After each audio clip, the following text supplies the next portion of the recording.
สูโดยหอยตาสูโลโดยลีลีมีหอยเม็ดมันลายสีเสดีมีอันแตกเติงเกาเฮ็ดเป็นมากูอันเกาเฮ็ดเป็นมาทั้งหมดโลกลุมฟ้าแลสูเกาปันน้ำกัดโตสูเกาเฮ็ดสูหมดเสาลึกลำกูมือกูวันเกาเฮาสูอาศักลิบเกาหักสูก้อยหนาเกิดเป็นรองตังมาสูแปดแลนเขาสูอำยุ่มยำเขาสูเฮ็ดอาแปด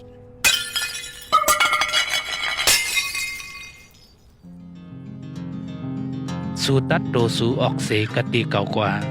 สูอาศักลิบอยู่เสกอสูตายกว่าร้อยกอบในแลสูซอกหาตังเสื้อตังเปิง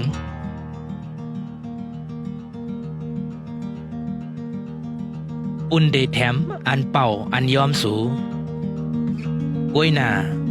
เป็นนันเซเจอร์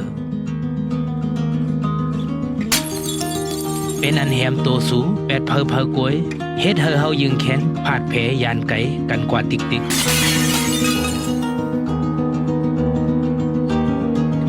สูซอกหาสังอยู่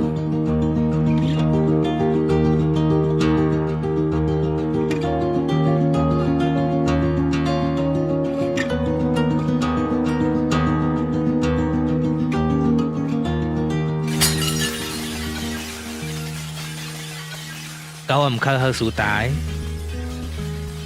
เกาเฮ็ดเป็นสู่มาปุนเตรู้แล้วความเซอ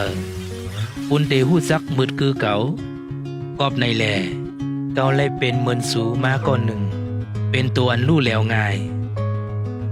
เกาเลยข้ามตั้งอันเกาเอาแลนเอาก้วยหนาเกาเฮ็ดพิษอาแปดเสปอก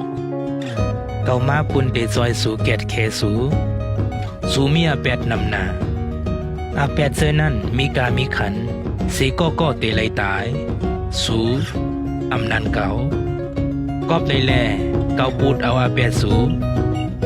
เอาอาศักเก่าแลกเอาอาศักสูแลเก่าตาย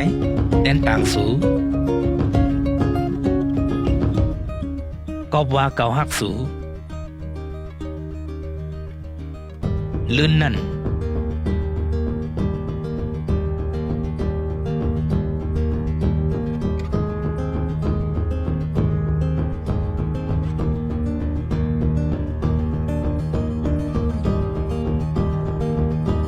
เกาลุกขึ้นเสกันตั้งตาย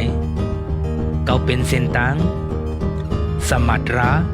และอาศักเกาเป็นเยซูเกามาปุนเตปันตามเสซ้อมสวมเส